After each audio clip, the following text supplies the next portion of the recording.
Hi friends, మీ అందరికీ good afternoon friends. ఈరోజు నేను ఇంకో రెసిపీతో మీ ముందుకు వచ్చాను. ఈరోజు నేను చేయబోయే రెసిపీ పేరేంటంటే కాకరకాయ ఫ్రై. ఇది అన్నం పప్పు లాంటి చారులో అయినా ఫ్రై చేసుకొని తింటే భలే ఉంటుంది ఫ్రెండ్స్. ఈరోజు మనం కాకరకాయ ఫ్రై చేద్దాం. దానికి కావాల్సిన పదార్థాలు చూడండి. నేను కాకరకాయలు తీసుకున్నాను, చిన్నవి తీసుకున్నాను. మీరు పెద్దవైనా కానీ ఏం పర్వాలే, బాగుంటాయి. మీడియం సైజ్ ఆనియన్స్ తీసుకున్నాను 2. ఇప్పుడు మనం ఈ కాకరకాయల్ని మనము కట్ చేసుకుందామండి. రౌండ్గా కట్ చేస్తా. మీరు ఏ షేప్ కావాలంటే ఆ షేప్లో కట్ చేసుకోవచ్చు. నేనైతే రౌండ్గా కట్ చేసుకుంటున్నాను ఫ్రెండ్స్. ఓకే, మనం ఇప్పుడు కట్ చేద్దాం. ఓకే ఫ్రెండ్స్, ఇప్పుడు మనం కాకరకాయ చూడండి కట్ చేసుకున్నాం. రౌండ్గా కట్ చేసుకున్నాం. ఆనియన్స్ కట్ చేద్దాం. ఊరికే 4 రెబ్బలు కరివేపాకు తీసుకున్నాను. ఇప్పుడు మనం స్టవ్ మీద కడాయి పెట్టేస్తున్నాము. ఇప్పుడు 1 స్పూన్ నూనె వేద్దామండి.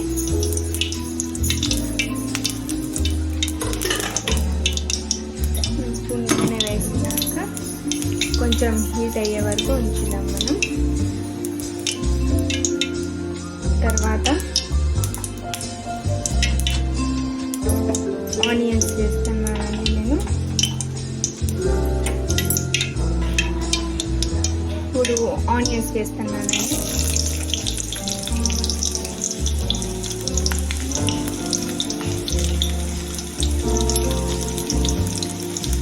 ఆనియన్స్ వేసినాము.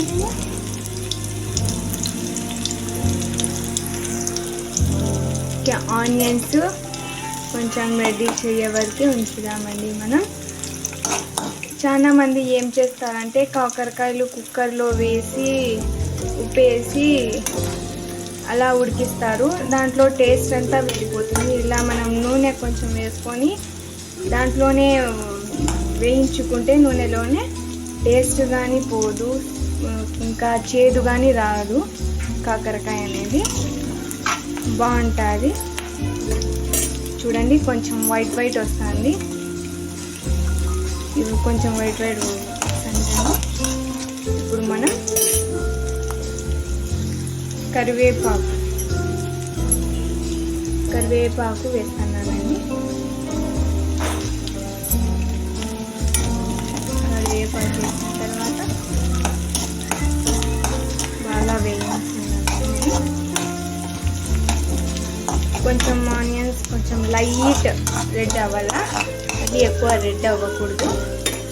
ఓకే అండి, ఇప్పుడు మనం కాకరకాయని వేసేద్దాము.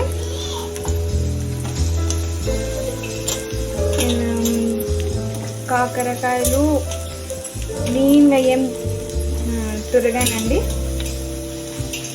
కొంచెం లైట్గానే పైన ఇట్లా వచ్చేటట్టు తిరుగుతాను. చూడండి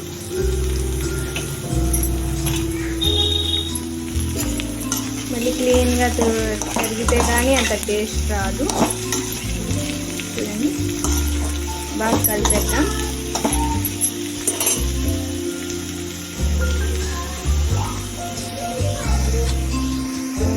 ½ స్పూన్ ఉప్పు వేస్తున్నాను. మీకు తగినంత ఉప్పు వేసుకోండి. చూడండి ఫ్రెండ్స్, ఈ వేపుడు అనేది చాలా బాగుంటుంది. నాకైతే చాలా ఇష్టం. ఇది పప్పులో అయినా రసంలో అయినా ఈ వేపుడు చేసుకొని తినండి, బాగుంటుంది.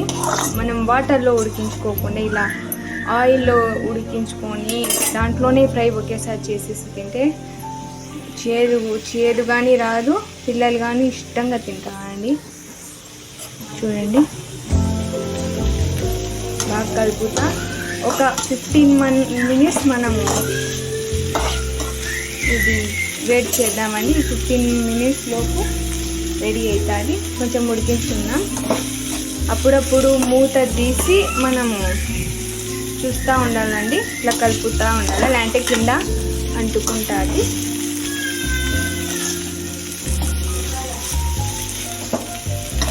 ఫ్రెండ్స్, ఇప్పుడు మనము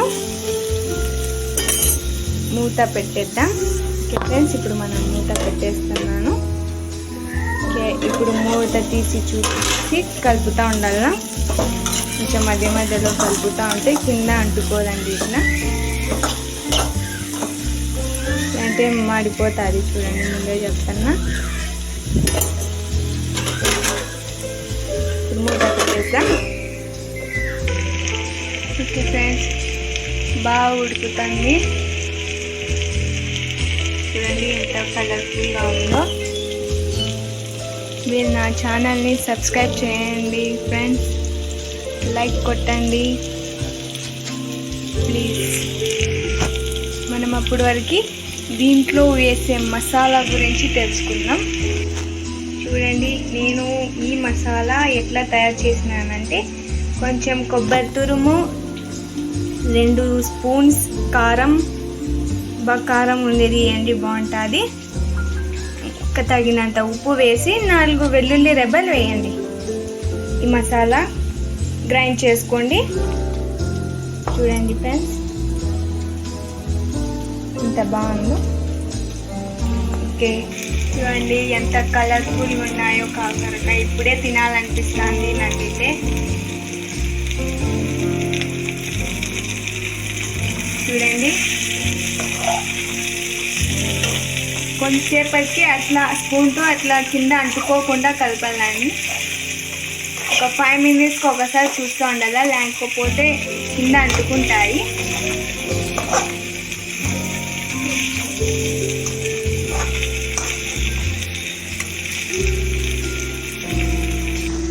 చూడండి, కొంచెం రెడ్ అవుతున్నాయి.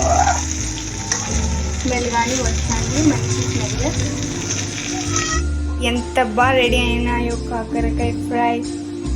మనకి మెత్తగా ఉంటుంది. చూడండి ఎంత బాగా వస్తుందో. చూడండి, ఓకేనే. ఇట్లా ఫ్రై చేసుకుంటే మనం చేదు కానీ రాదు, బాగుంటుంది. ఈ మసాలా ఫ్లేవర్ కానీ భలే ఉంటుంది ఫ్రెండ్స్. చూడండి. ఓకే ఫ్రెండ్స్, మీరు కానీ ఇంట్లో ట్రై చేసి చెప్పండి ఎట్లా ఉందో. ఓకే ఫ్రెండ్స్, ఇంకో వీడియోతో నేను నేను